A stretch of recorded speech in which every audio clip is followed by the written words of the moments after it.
Alright, we're gonna jump in with another chapter. And House of Dreams, 25. I've got about 25 minutes to work. See if I can get one or two. I think the next two chapters are super short because I had like 3 and I'm already like halfway. Today we'll be continuing Anne's House of Dreams by Lucy Maud Montgomery. Chapter 25. The Writing of the Book. Owen Ford came over to the little...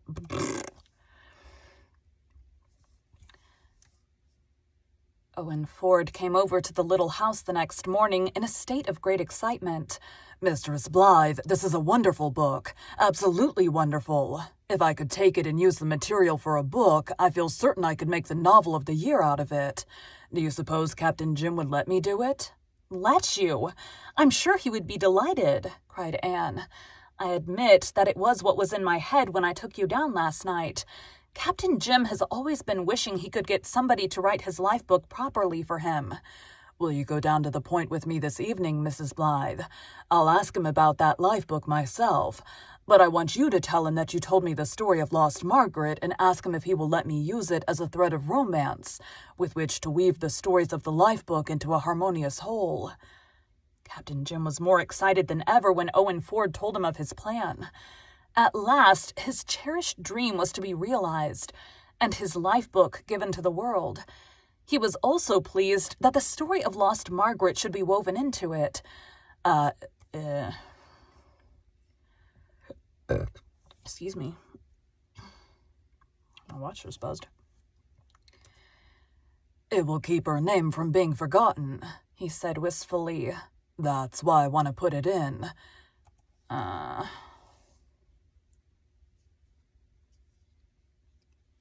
a phone call.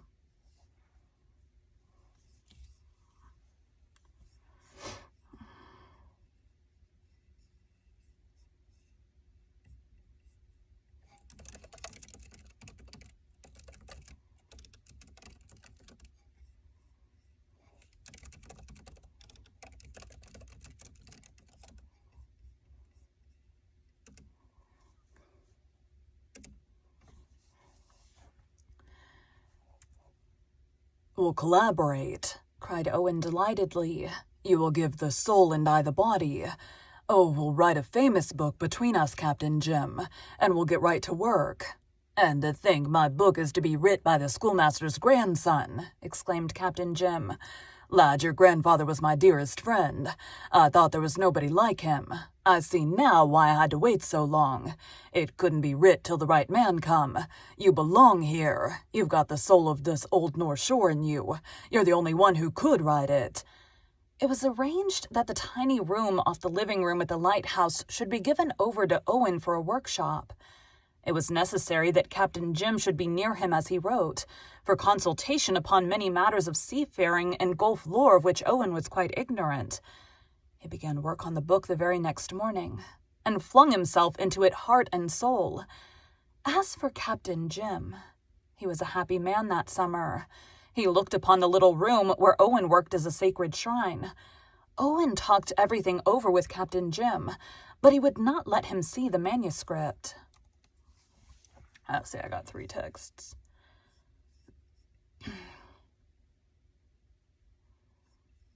Okay, she just says thank you.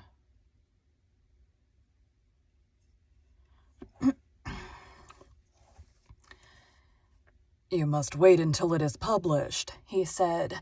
"Then you'll get it all at once in its best shape."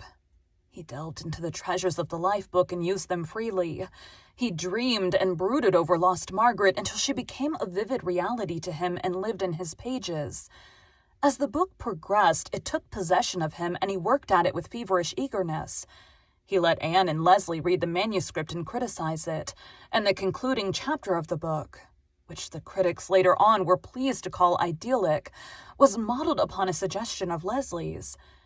Anne fairly hugged herself with delight over the success of her idea. "I knew when I looked at Owen Ford that he was the very man for it," she told Gilbert. "Both humor and passion were in his face, and that, together with the art of expression, was just what was necessary for the writing of such a book. and Mrs. Rachel would say he was predestined for the part. Owen Ford wrote in the mornings. The afternoons were generally spent in some merry outing with the Blythes. Leslie often went too, for Captain Jim took charge of Dick frequently, in order to set her free. They went boating on the harbor and up the 3 pretty rivers that flowed into it. They had clam bakes on the bar and mussel bakes on the rocks. They picked strawberries on the sand dunes. They went out cod fishing with Captain Jim. They shot plover in the shore fields and wild ducks in the cove. At least the men did. In the evenings they rambled in the low-lying, daisied shore fields under a golden moon, or they sat in the living room at the little house where often the coolness of the sea breeze justified a driftwood fire, and talked of the 1,001 things which happy, eager, clever young people can find to talk about. Ever since the day on which she had made her confession to Anne, Leslie had been a changed creature. There was no trace of her old coldness and reserve, no shadow of her old bitterness. The girlhood of which she had been cheated seemed to come back to her with the ripeness of womanhood. She expanded like a flower of flame and perfume. No laugh was readier than hers, no wit quicker in the twilight circles of that enchanted summer. When she could not be with them all, felt that some exquisite savor was lacking in their intercourse. Her beauty was illumined by the awakened soul within, as some rosy lamp might shine through a flawless vase of alabaster. There were hours when Anne's eyes seemed to ache with the splendor of her. As for Owen Ford, the Margaret of his book, although she had the soft brown hair and elfin face of the real girl who had vanished so long ago, pillowed where lost Atlantis sleeps, had the personality of Leslie Moore, as it was revealed to him in those halcyon days of Four Winds Harbor.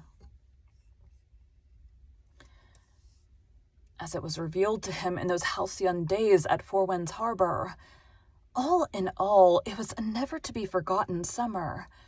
One of those summers which come seldom into any life, but leave a rich heritage of beautiful memories in their going. One of those summers which, in a fortunate combination of delightful weather, delightful friends, and delightful doings, come as near to perfection as anything can come in this world. Too good to last, Anne told herself with a little sigh, on the September day when a certain nip in the wind and a certain shade of intense blue on the Gulf water said that autumn was hard by. That evening, Owen Ford told them that he had finished his book, and that his vacation must come to an end. I have a good deal to do it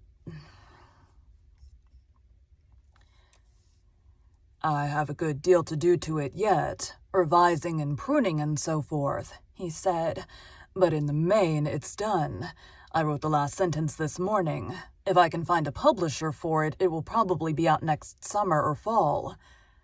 Owen had not much doubt that he would find a publisher. He knew that he had written a great book, a book that would score a wonderful success, a book that would live. He knew that it would bring him both fame and fortune. But when he had written the last line of it, he had bowed his head on the manuscript and so sat for a long time, and his thoughts were not of the good work he had done. Thank you for joining Bite at a Time Books today, while we read a bite of one of your favorite classics. Again, my name is Bree Carlisle, and I hope you come back tomorrow for the next bite of Anne's House of Dreams. Okay, now I am done. I got about 15 minutes till work, but I need to return this phone call that I got, so let me close out of that. I don't know what I just closed out of on accident. I do believe it was a book. That'll be fine. All right. Thanks, guys.